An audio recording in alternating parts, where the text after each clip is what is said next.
दर्शकों, आपने पौराणिक कथाओं में अप्सराओं के बारे में पढ़ा या सुना होगा।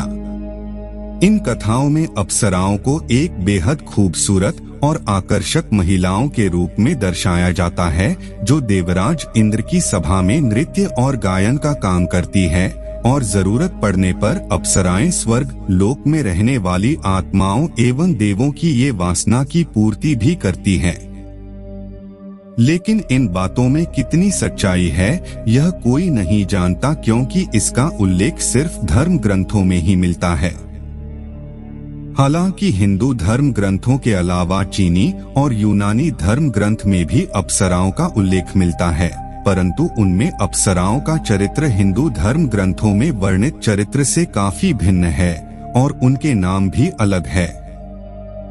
लेकिन इन अप्सराओं में कुछ अप्सराएं ऐसी भी थी जिसने मनुष्य जाति का इतिहास बदल के रख दिया। तो दर्शकों, आइए जानते हैं कुछ ऐसी अप्सराओं की प्रेम की कथा के बारे में जिसने देवराज इंद्र के कहने पर पृथ्वी लोक पर अवतरित हुई, परंतु उसे किसी न किसी से प्रेम हो गया और वह यहीं की होकर रह गई। हिंदू धर्म ग्रंथों में वर्णित पौराणिक कथाओं के अनुसार स्वर्गलोक की अप्सराएं इतनी सुंदर होती थी कि किसी भी सिद्ध पुरुष का मन बस उसे एक बार देख लेने से ही डोल जाता था। तभी तो जब कोई ऋषि या महर्षि कठोर तप करने लगते थे और देवराज इंद्र को अपना सिंहासन खतरे में लगने लगता था, तो वो इन सुंदरियों का उपयोग उनकी तपस्या भंग करने के लिए किया करते थे और इसी कड़ी में कई अप्सराओं को इन ऋषि महर्षियों से प्रेम हो गया और आज भी उनका वंश पृथ्वी लोक पर मौजूद है। इस कड़ी में सबसे पहला नाम आता है मेनका। हिंदू पौराणिक कथाओं में मेनका को स्वर्गलोक की अप्सराओं में से सबसे सुंदर माना जाता है। मेनका का जन्म देवों और असुरों द्वारा समुद्र मंथन के दौरान हुआ था। वह सुंदर होने के साथ साथ कुशाग्र बुद्धि और सहज प्रतिभा की धनी थी। एक कथा के अनुसार एक बार महर्षि विश्वामित्र के कठोर तप के कारण इंद्रदेव भयभीत हो गए और उन्होंने मेनका को स्वर्ग से धरती पर भेजा ताकि वो विश्वामित्र को अपना रूप और यौवन से लुभा सके और उनका तप भंग हो जाए। मेनका इंद्र का आदेश पाते ही पृथ्वी लोक पर आई और उसने सफलतापूर्वक विश्वामित्र को अपने सौंदर्य के जाल में फंसाकर उनकी तपस्या भंग कर दी। महर्षि विश्वामित्र मेनका के रूप को देखकर उस पर मोहित हो गए और उसे प्रेम करने लगे। उधर मेनका भी विश्वामित्र के साथ वास्तविक प्रेम में पड़ गई। फिर दोनों पति पत्नी की तरह रहने लगे। कुछ समय बाद दोनों को संयोग से एक पुत्री का जन्म हुआ, जो बाद में ऋषि कर्ण के आश्रम में पली बढ़ी और शकुंतला के नाम से प्रसिद्ध हुई। बड़े होने पर शकुंतला का भी विवाह राजा दुष्यंत से हुआ।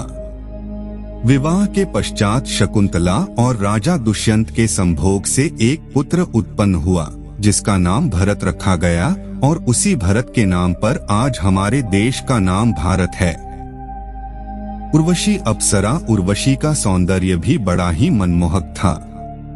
पौराणिक कथाओं के अनुसार देवी उर्वशी एक बार इंद्र की सभा में नृत्य कर रही थी। उस समय राजा पुरुरवा भी वहां उपस्थित थे और उसके सौंदर्य को देखकर वह उसके प्रति मोहित हो गए। उधर उर्वशी भी राजा पुरुरवा पर मोहित हो गई, जिसकी वजह से उर्वशी की ताल बिगड़ गई थी। इस बात का पता जब देवराज इंद्र को चला तो वह क्रोधित हो उठे। उन्होंने दोनों को मृत्युलोक में रहने का श्राप दे दिया। उसके बाद राजा और उर्वशी कुछ शर्तों के साथ पति पत्नी बनकर मृत्युलोक में रहने लगे।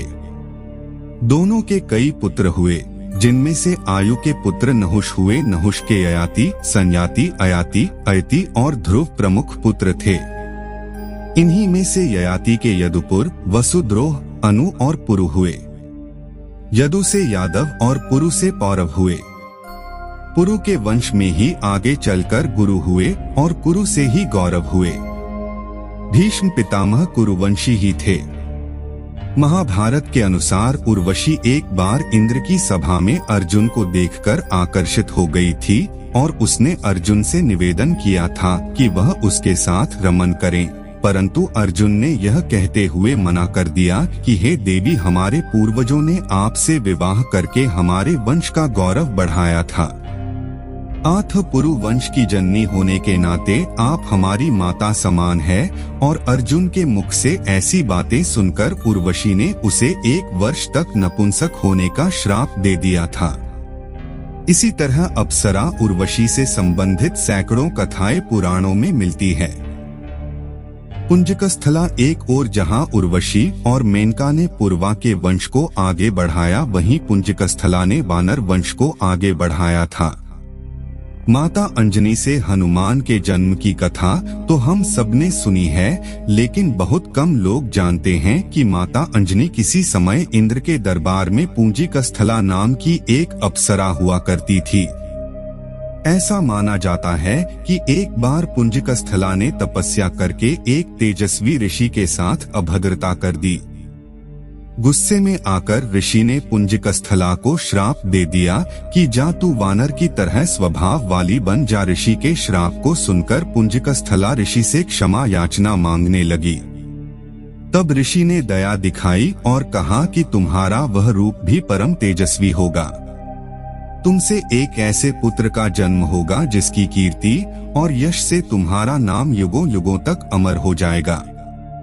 इस तरह अंजनी को वीर पुत्र का आशीर्वाद मिला। इस श्राप के बाद पुंजिकस्थला धरती पर चली गई और वहां एक शिकारन के रूप में रहने लगी। वहीं उनकी मुलाकात केसरी से हुई और दोनों में प्रेम हो गया। केसरी और अंजना ने विवाह कर लिया, पर संतान सुख से वंचित थे।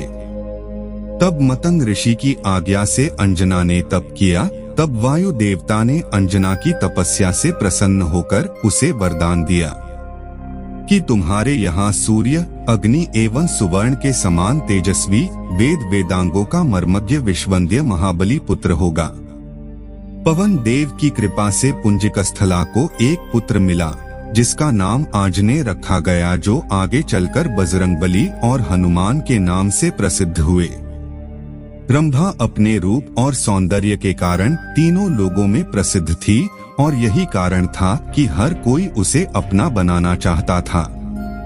रामायण में कुबेर के पुत्र नलकुबेर की पत्नी के रूप में रंभा का उल्लेख मिलता है।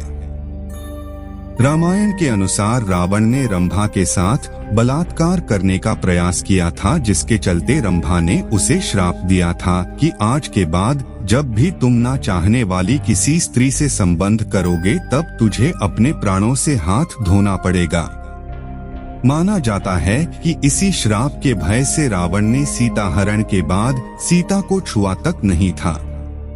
वहीं महाभारत में इससे तुरंब नाम के गंधर्व की पत्नी बताया गया है। इसके अलावा एक कथा के अनुसार एक बार विश्वामित्र की घोर तपस्या से विचलित होकर इंद्र ने रंभा को बुलाकर विश्वामित्र का तप भंग करने के लिए भेजा, परंतु जब वह पृथ्वी लोक पर आई तो ऋषि विश्वामित्र उसे देखते ही इंद्र का षड्यंत्र समझ गए और उन्होंने रंभा को 1000 वर्षों तक शिला बनकर रहने का श्राप दे डाला। सवाल ये उठता है कि अपराध तो इंद्र ने किया, फिर सजा रंभा को क्यों मिली? हालांकि वाल्मीकि रामायण की एक कथा के अनुसार एक ब्राह्मण द्वारा यह ऋषि के द्वारा श्राप से मुक्त हुई थी। तिलोत्तमा स्वर्ग की परम सुंदर अप्सराओं में से एक थी। वैसे तो तिलोत्तमा की कई कथाएं पुराणों में मिलती है, परंतु एक कथा के अनुसार एक समय हिरण्यकशिपु के वंश में निकुंभ नामक एक असुर उत्पन्न हुआ था, जिसकी सुंद और उपसुंद नामक 2 पराक्रमी पुत्र थे।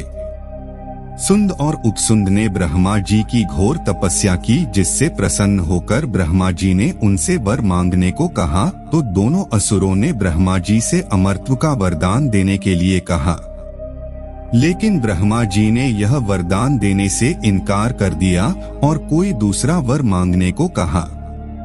तब दोनों भाइयों ने सोचा कि वह दोनों एक दूसरे से बहुत प्रेम करते हैं और आपस में कभी लड़ते नहीं। उनको पूर्ण विश्वास था कि वे कभी एक दूसरे के खिलाफ कुछ भी नहीं करेंगे। इसलिए उन्होंने ब्रह्मा जी से कहा कि उन्हें यह वरदान मिले कि एक दूसरे को छोड़कर इस त्रिलोक में उन्हें कोई भी ना मार सके। तब ब्रह्मा जी ने सुंद और उपसुंद को इस वरदान की स्वीकृति दे दी। उधर वरदान मिलने के बाद दोनों भाइयों ने तीनों लोकों में अत्याचार करने शुरू कर दिए, जिसके चलते हाहाकार मच गया। फिर इस बात का पता जब ब्रह्मा जी को पता चला तो उन्होंने दोनों भाइयों को आपस में लड़वाने के लिए तिलोत्तमा नाम की अप्सरा की सृष्टि की। ब्रह्मा से आज्ञा पाकर तिलोत्तमा ने सुंदर और उपसुंद के निवास स्थान विंध्य पर्वत की ओर प्रस्थान किया। एक दिन तिलोत्तमा को दोनों भाइयों ने गाते हुए देखा और दोनों ही उसे देखकर उस पर मोहित हो गए और अपना सुध बुध खो बैठे। जब उन्होंने शुद्ध संभाली तब सुंद ने उपसुंद से कहा कि यह अप्सरा आज से मेरी पत्नी हुई। यह सुनते ही उपसुंद क्रोधित हो गया और उसने कहा, नहीं, तुम अकेले ही यह निर्णय कैसे ले सकते हो? इससे पहले मैंने देखा है, आठ यह मेरी अर्धांगिनी बनेगी। बस फिर क्या था, दोनों ही भाई आपस में लड़ने लगे। बहुत समय तक उनमें लड़ाई चली और अंत में एक दूसरे के हाथों मारे गए। दर्शकों, इन 5 अप्सराओं के अलावा भी बहुत सी अप्सराएं हैं जिनका वर्णन हिंदू धर्म ग्रंथों में किया गया है और वे अप्सराएं भी इन्हीं की तरह सौंदर्य की देवी मानी जाती है।